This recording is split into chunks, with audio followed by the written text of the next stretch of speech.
the graduated voice updates. Be ready for the real tea, details to tell.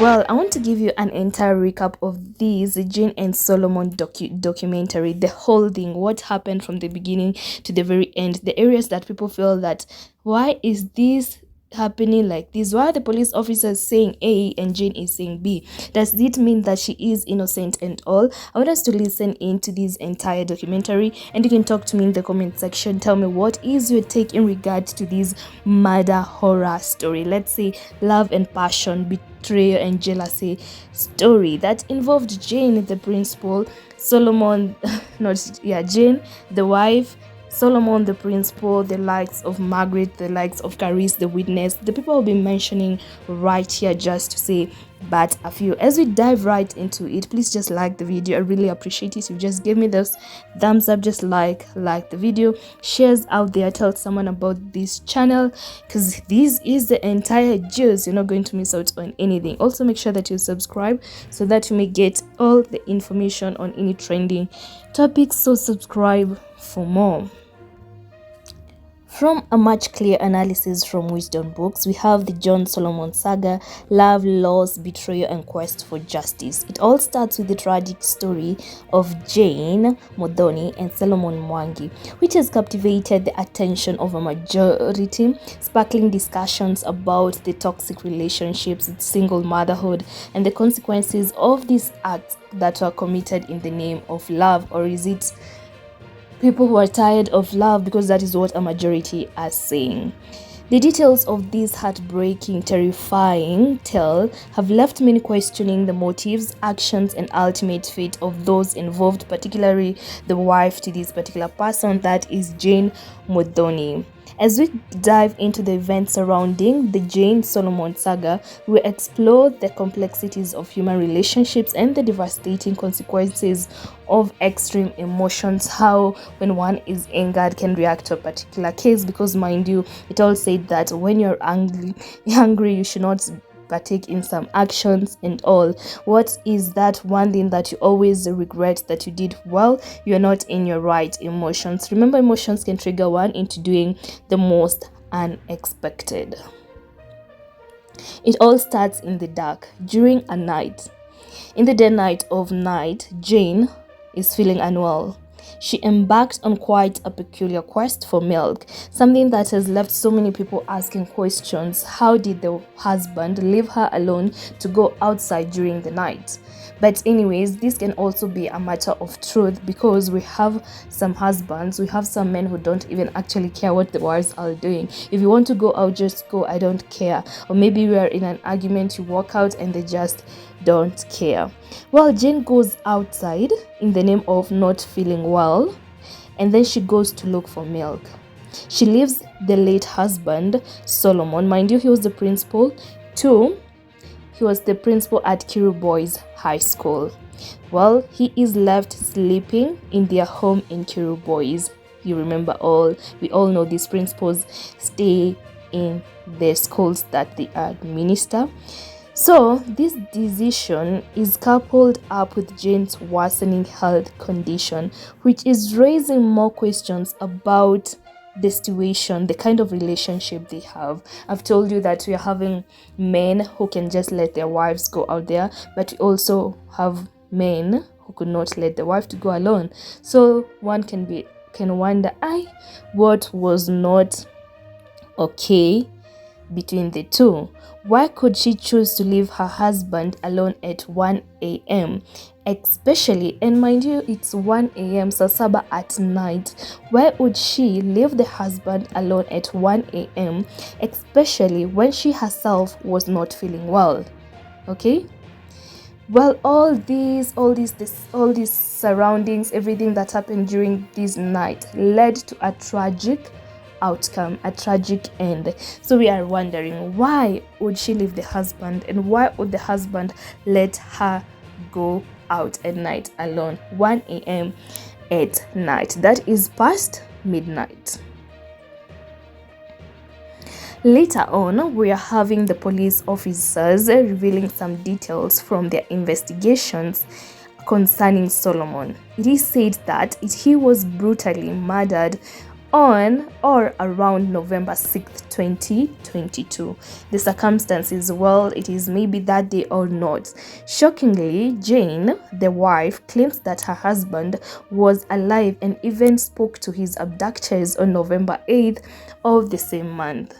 These revelations leaves everyone perplexed, wondering as to why she did not report the incident immediately to the police officers when she spoke to the abductors. The mystery deepens and the quest for justice gains momentum.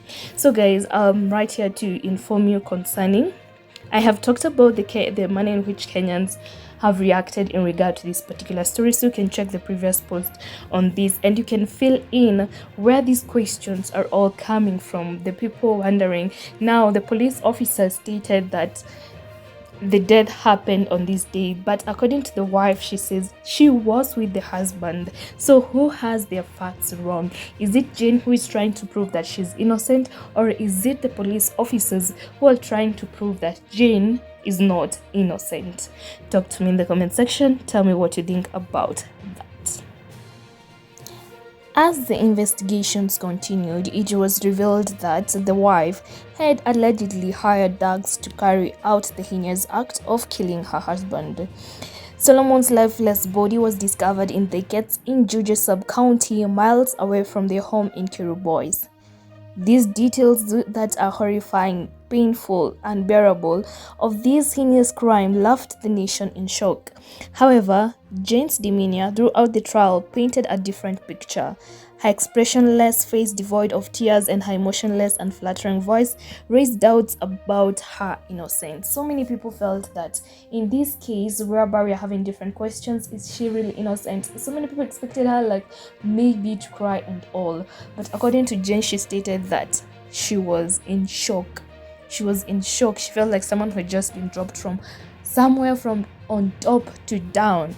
It did not really hit her that she is being taken to court and all because of the death of her husband. Well, do you expect her?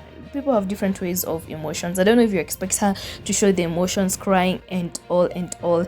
But anyways, later on, years that came after Jane was sentenced, Jane has always made an attempt to appeal her conviction, leading to many questions of her claims of innocence. The lack of remorse and her pathetic attitude toward her actions further solidified the belief that she was the perpetrator. She was the one who was behind all of this, the killings of Solomon. The question also remains, how will their children ever find it within themselves to forgive their mother for such an act? Whereby everyone pointed a finger that she is the one. The court even proved that she was the one that did this particular act. We're having so many people asking the question, why wouldn't she react to it? Why didn't she cry during the court proceedings? But as many people tried to look at her face and expressions during the trials and everything, all they felt that this person seems guilty, this person is guilty. And I've just told you, these are just some areas that people are trying to pop in questions, especially the fact that she talked about having gone out there to get milk. That is one of the things that has made so many people to wonder, is she really innocent? Or how comes?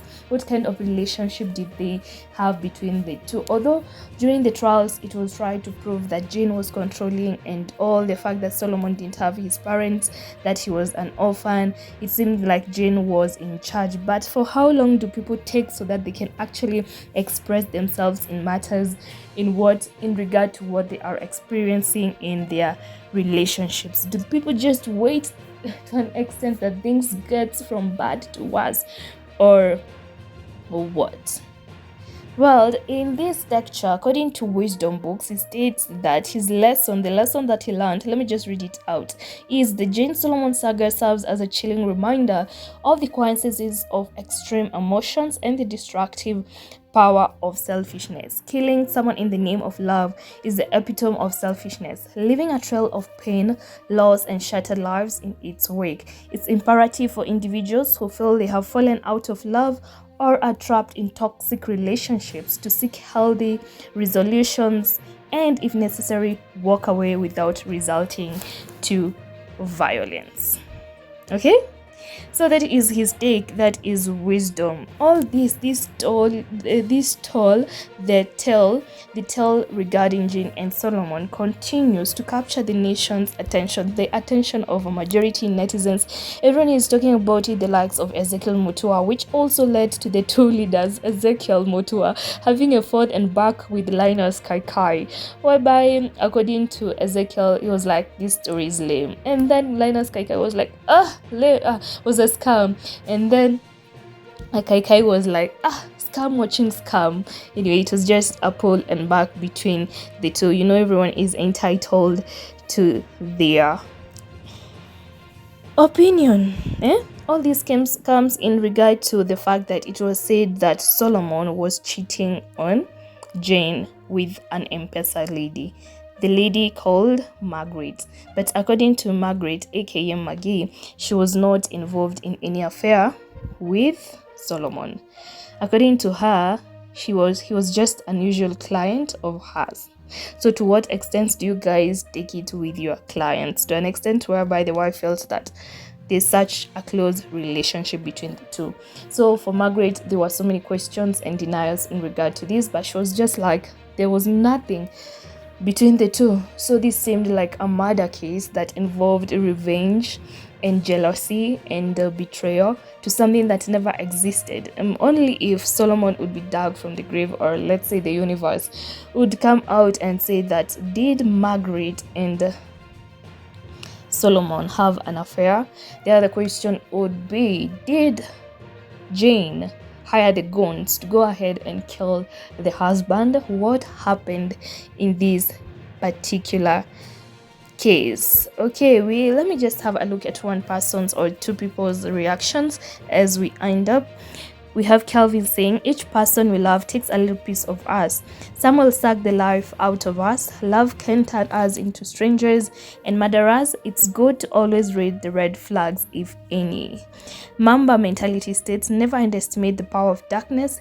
It can lower even the purest of hearts. So that is the entire story and what surrounds it. Talk to me in the comment section. Tell me what are your thoughts in regard to it. And remember, if it's happening, I know all about it. And if I know all about it, I will tell you all about it. So you can choose to like the video, shares out there, tell someone about this channel, and make sure that you subscribe, turn on the notification bell so that you do not miss out on any trending tea, the news as it happens. Subscribe for more.